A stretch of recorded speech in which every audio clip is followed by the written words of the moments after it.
I think we'll do some Q&A. I'm sure you all have questions. I know I do. And I just want to start by saying, you know, we, the endangered properties list that we do every year includes places that we consider endangered for different reasons. And as you can see, the two places we visited today, one has no certain future, an owner who doesn't welcome us in, basically just wants to get rid of the building and so someone else can think about it. Whereas the library has been very welcoming, and we actually put it on the list, not because it was in danger of you know, falling down or going away or anything, but really to draw attention to the nonprofit that is trying to restore it. And we think the attention has given it some mobility, some energy. So a couple different things. So I have a first question, which for both of you, which you've maybe talked about a little bit already, but aside from not being able to get into the building, you know, the stories you're telling are some future-looking, some past-looking. Can you speak to how you thought about which stories you wanted to tell, but also what challenges you came up against in trying to tell those stories? Keep it brief. Yeah, thank you. It's like an ever-present note. I think I was really trying to keep trying. I think just my nature is to keep it improvisational, and so I totally threw everything at the wall, and then in the chunk of time left to make the thing,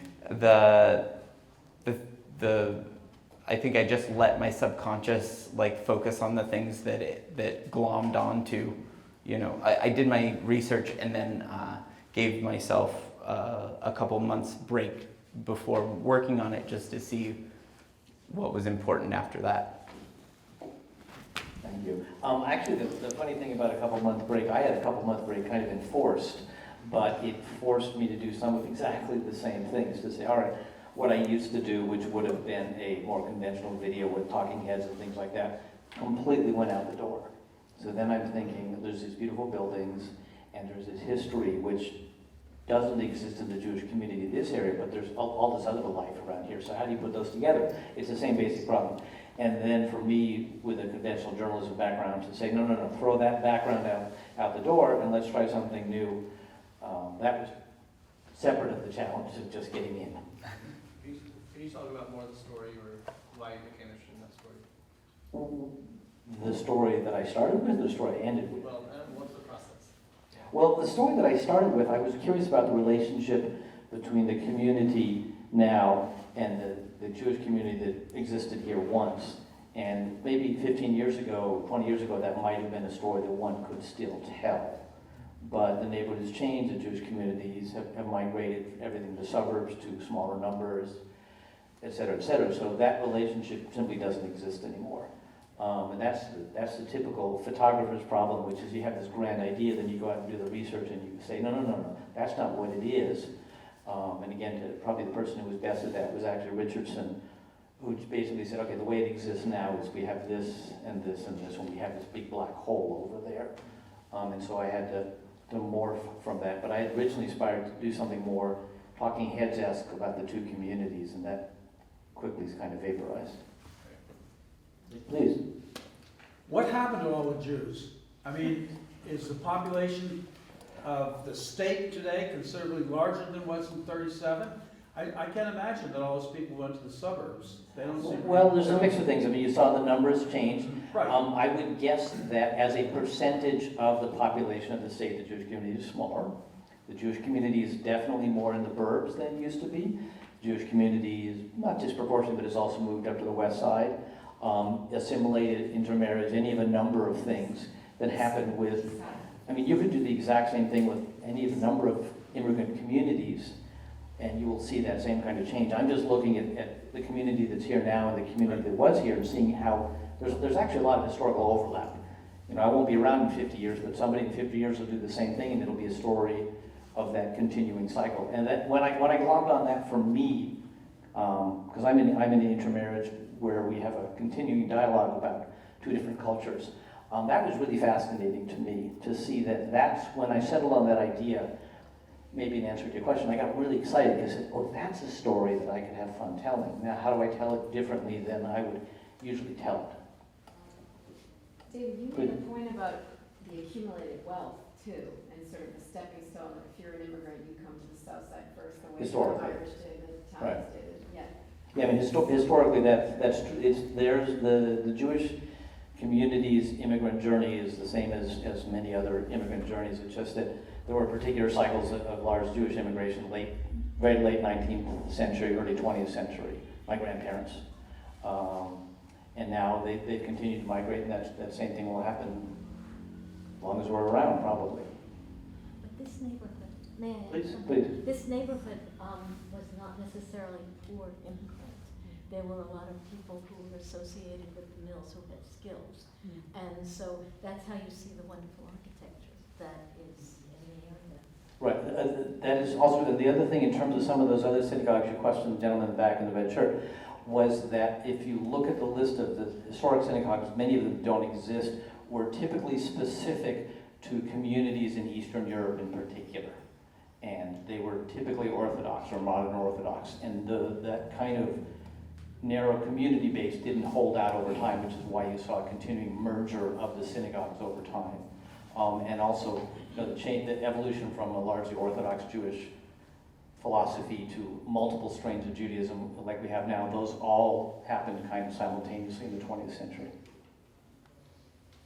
Other questions? Please. I have a question. Thank you so much for this project. I think it means so much for these buildings and the south side of the city. What is your hope for what will come after the completion of your project? I think, Brent, you could speak to that, and if each artist could speak to that. So one reason we thought a film would be good for the synagogue is because of limited access and really that there's no vision for its future. I mean, there actually is. I don't know if Richardson's still here, but Richardson has an idea.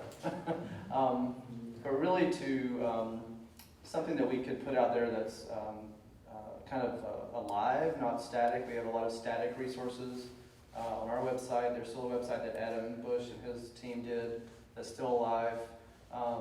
So we're hoping that, new lives, I think David came up with that, but really it's like, this place needs a new life. Look at these other places that have found new lives. Let's think about it. What can it be? And so this was part of it. The other part is working with people like Barbara Sokolov on thinking about how to get money when someone comes up with an idea, how to get money to make that idea happen. So we're working with the owner now to try to come up with some cost estimates for renovation, and Barbara's working on financial things. So there are a lot of things, but ultimately there has to be someone who says, I want to do this in that building. And that's what hasn't fully materialized yet. But we don't have a vision that we're trying to imprint on the building itself. That's not for us to say. And I would basically second that, which is that I'm hoping all of you, if you ever encounter the people who own that building, you grab them by the collar and say, what is wrong with you? There's this great opportunity. And that, I think that was a great thing that you were saying before. You were saying about this place, because the city and the library are alive, reasonably alive and well, and it's a living, functioning thing. It's a very different thing than that black hole over there, which we can't get into. And so for me personally, it's to grab people by the collar and say, do something, and I'm happy to be part of that process. I think I don't have an answer for that question, but I think I have other questions. I think, there was just, I think I came up, I had a moment in this project where I'd been in this library for years without really noticing, this was just coming to the place as it was, and it is what it is, and it's awesome, but I'm here to draw comics and force children to draw comics. And so I didn't notice the stuff that was around, but I feel like my brain, working on other projects at special collections and museums, I think once I realized that there was like a Rhode Island collection here, a pamphlet collection, kind of randomized accidental collections in the stacks, I think I started thinking of it like as like this secret special collection here. But I think that in some ways that comes up against the philosophy. I summarized it in the book because like it did wake me up at like 3 a.m. thinking about like, okay, well, that might, as the library changes, as once the electrical gets upgraded and people start thinking about like dealing with the stacks, or if there is a philosophy that comes up about a collections philosophy having to do with the stacks and like the reference books. I kind of freaked out at the idea of some of these things, just in my subconscious, of some of these things getting gotten rid of. But I talked to a librarian who put it in the frame of like the library philosophy of are you a library to have your books get covered in Cheetos fingerprints and used until those books are no longer usable, just like used and loved until you have to get rid of them? Or are you, and this is a spectrum, it's not like an either or, but like the or at the other end of the spectrum, are you gonna house the Jedi scroll that will never be seen by people and that you'll post guards outside of to protect? And so I think in that way I was like, oh yeah, no, I think, I'm down with the Cheetos thing. But obviously it's somewhere in the middle of the thing, of spectrum. Just to make sure everybody's aware, I think we've made the point that the synagogue is in bad shape. The library is standing, but it has had a great deal of water damage coming from the roof, coming from the outside walls, and there's people in here who know the details better than I do. We don't have handicapped access here. We aren't up to code in a number of ways. There are many things that this library needs that will cost a whole lot of money. So in order to make this into a modern library, we've got a lot of work ahead of us to make it really available to all patrons and safe. Absolutely. Yeah, one of the biggest challenges was in the summer, they couldn't open because of the electrical system couldn't handle air conditioning, which they also didn't have. So it really wasn't even serving the community as it was designed to. So I know that's a big immediate goal that you're trying to remedy. And Patricia's the president of the board of the Providence Community Libraries, and she's on our board, so we have that in common. Are there any other questions?